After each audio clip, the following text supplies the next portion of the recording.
¿De dónde surgen las redes sociales?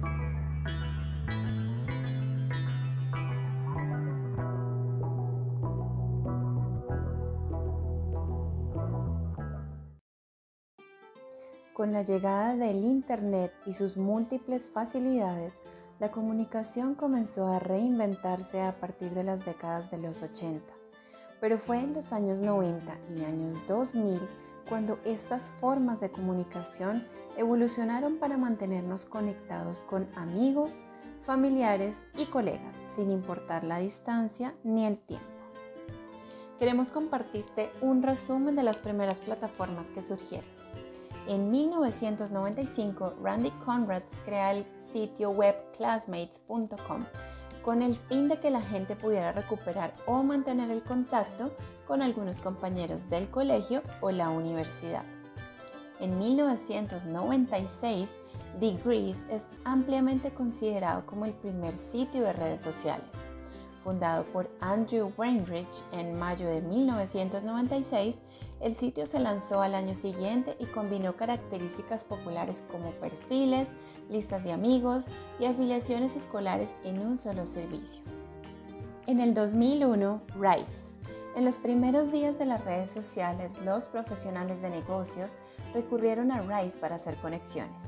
El sitio permitía a los usuarios crear perfiles, añadir amigos y enviar mensajes. Fue lanzado en octubre del 2001 por Adrian Scott y el sitio fue un precursor de LinkedIn. En marzo del 2012 queda Friendster. Y bueno, aunque ya había redes sociales que existían antes de Friendster, ninguna de ellas involucraba la corriente principal con el mismo éxito. Fue lanzado por Jonathan Abrams y Peter Chin en marzo del 2002. Se construyó sobre la premisa de que las personas estaban separadas por 6 grados. En mayo del 2003 se crea LinkedIn. Fue lanzado en mayo del 2003 por Reid Hoffman, Alan Blue, Konstantin Gerke, Eric Lee y Jean-Luc Vaillant. En el primer mes el sitio tenía 4.500 miembros. Lo que comenzó como un lugar para publicar currículums en línea evolucionó a un sitio de redes de negocios que continuó creciendo, añadiendo nuevas características como soluciones de contrataciones para empresas. En junio del 2003 se lanzó Hi5 como un sitio de redes sociales y pudo obtener beneficios en su primer año. Este sitio ganó popularidad en los países de la América Latina, Mongolia, Túnez y Rumania. En agosto del mismo año, del 2003, se crea MySpace. Esta red social fue fundada por varios empleados de la empresa de comercialización de Internet eUniverse en agosto del 2003.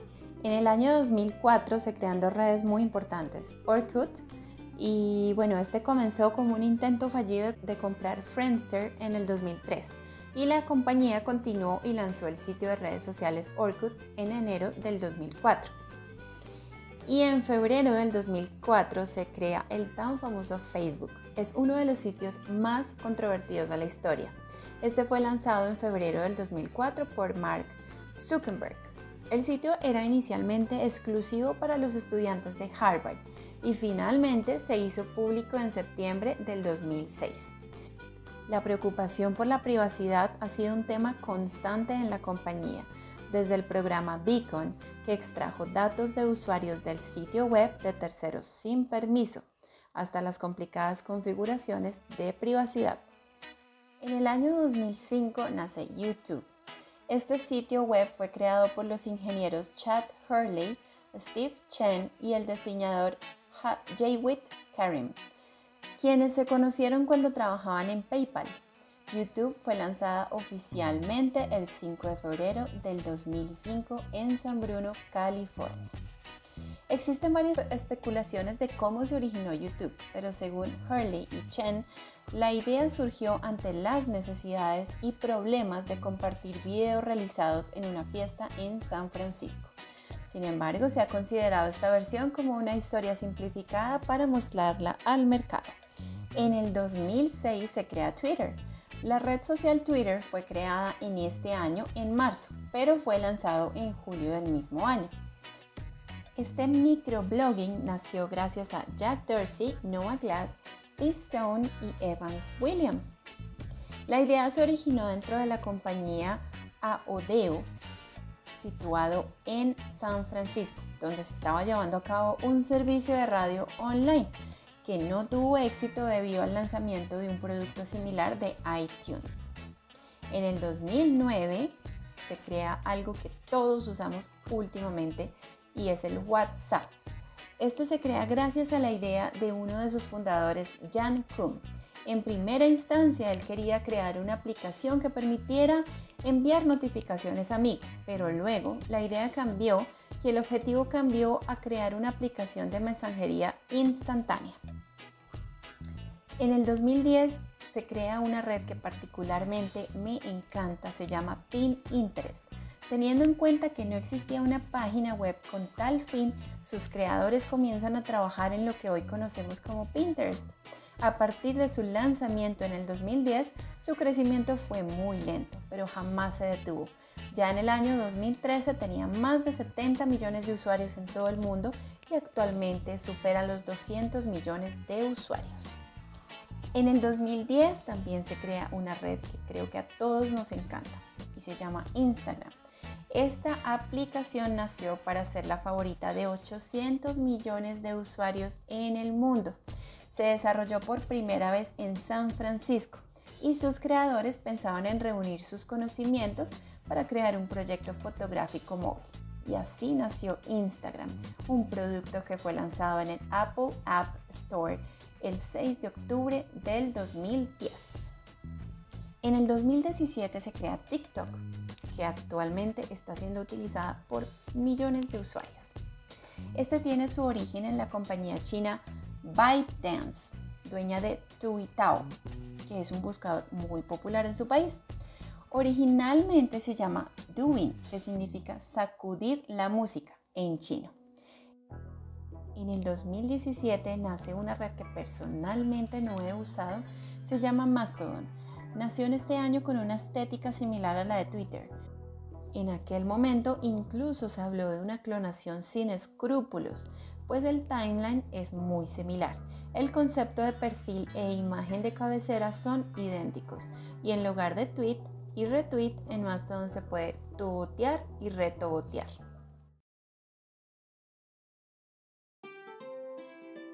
Después de conocer cuáles fueron y son las principales redes sociales, queremos contarte cómo estas herramientas digitales han cambiado la forma de comunicarnos, asimismo la forma de vivir de la humanidad tanto en forma positiva como negativa.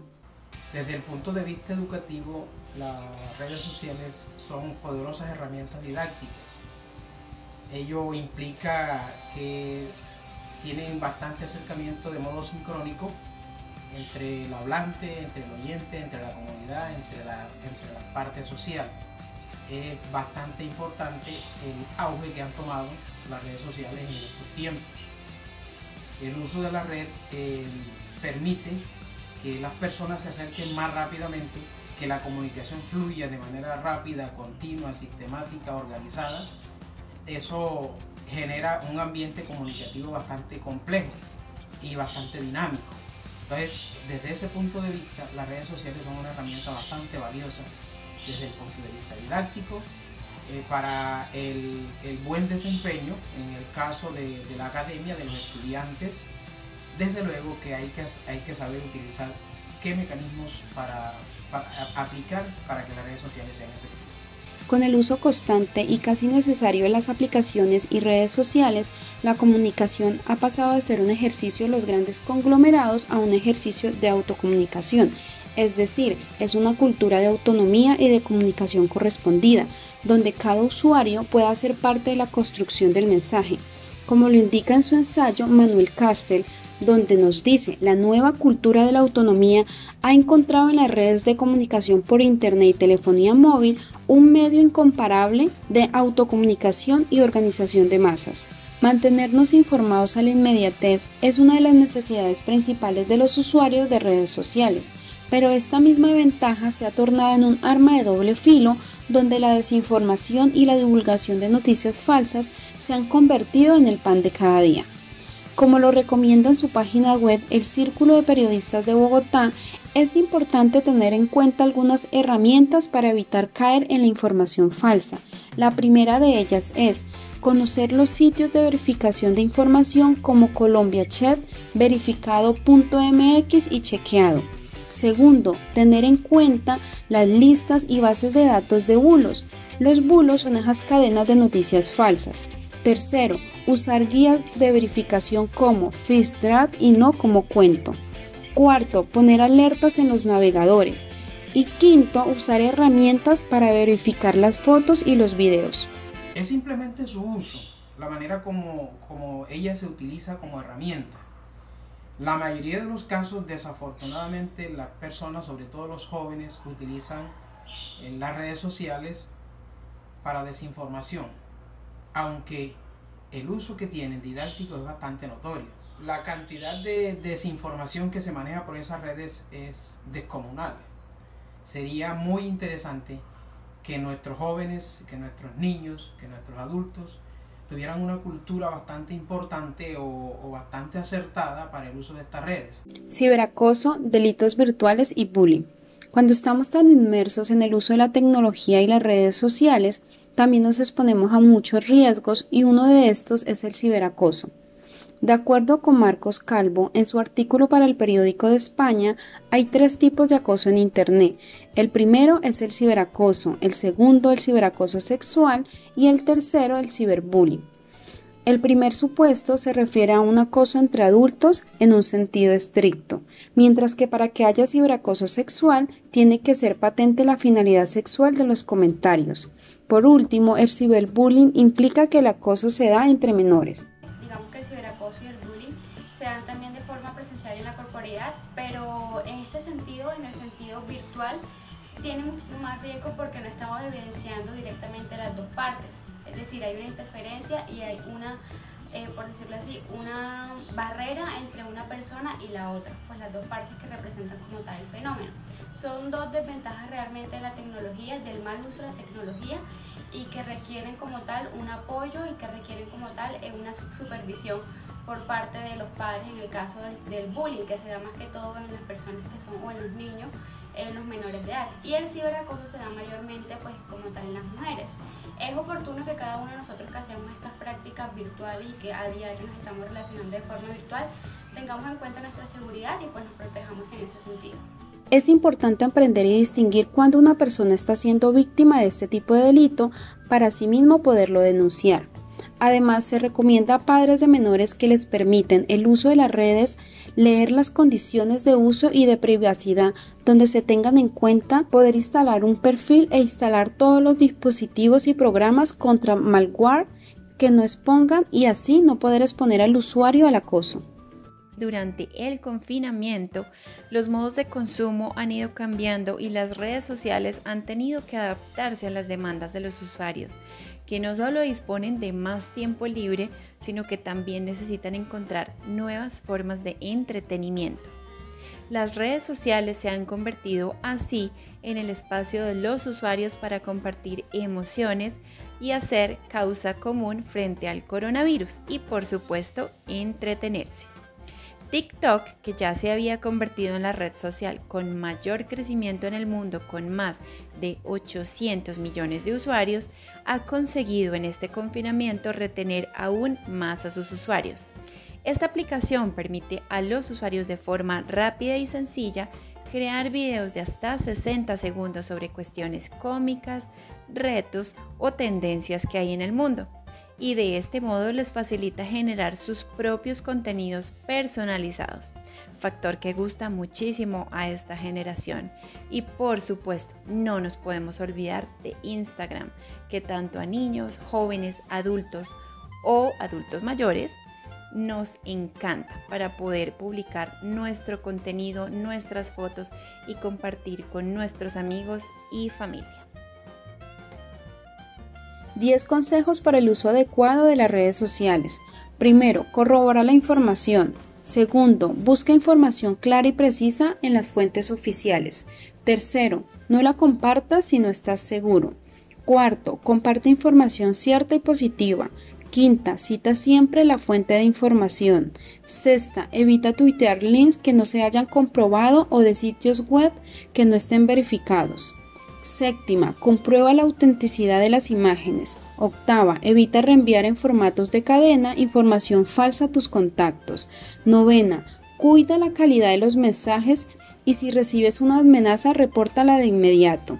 Décima, procura mantenerte informado por fuentes oficiales y por más de un medio de comunicación para comparar la información. La era de la comunicación digital está en su pleno auge y es por esto que debemos adaptarnos al cambio de forma positiva, ya que es la mejor opción. Documentamos entonces algunos puntos a tener en cuenta para que este proceso de transición sea de más ventajas que de desventajas. Primero, la inmediatez a la hora de las redes sociales. Con la aparición de Internet, el mundo ha cambiado y los medios tradicionales ya no son los dueños de la inmediatez, por lo cual se están transformando y migrando a la producción de contenidos digitales creados para las redes sociales. Segundo, las noticias no se encuentran. La prioridad de la información ya no está en dar la noticia, sino en cómo contarla y qué opinión al respecto queremos mostrar. Ya no esperamos a las 3 para el telediario, ni a la hora en punto para el boletín de la radio. Las noticias conviven con nosotros las 24 horas del día. Tercero, vemos, oímos y escuchamos lo que queremos y cuando queremos. La programación de toda la vida en los medios audiovisuales o el periódico en su formato completo ya no tienen la exclusividad de prestación de servicios. La televisión es a la carta. Los periódicos les han ganado terreno. Escogemos ver y cuándo verlo, escuchemos escuchar y cuándo hacerlo, y qué leer y cuándo hacerlo. En la actualidad nos vemos inmersos en un proceso de cambio continuo. De esta manera se deben buscar nuevas formas de educar, de emprender, de innovar. Las redes sociales ciertamente son herramientas que debemos usar, por ejemplo, si tenemos un nuevo proyecto o emprendimiento, pues sabemos el alcance que éstas tienen. De igual manera, las redes nos han servido para mantenernos comunicados durante esta pandemia, donde los estudiantes no pudieron asistir a sus aulas y han tenido que adaptarse a una nueva realidad virtual en la que dependemos enteramente de las nuevas tecnologías. La aparición de nuevas tecnologías son herramientas que han de ser empleadas para la mejora del nivel educativo y cultural. Los medios de comunicación tienen una gran responsabilidad, pues deben hacer un buen uso de las redes, y no para crear pánico, sino para informar con veracidad y transparencia. Bajo las circunstancias actuales de crisis económica, se considera que emprender no es solo una oportunidad, sino una necesidad, pues esto tiene no solo un sentido económico, sino que tiene una connotación social, creando fuentes de ingresos y de empleo. Así que hagamos buen uso de nuestras redes sociales.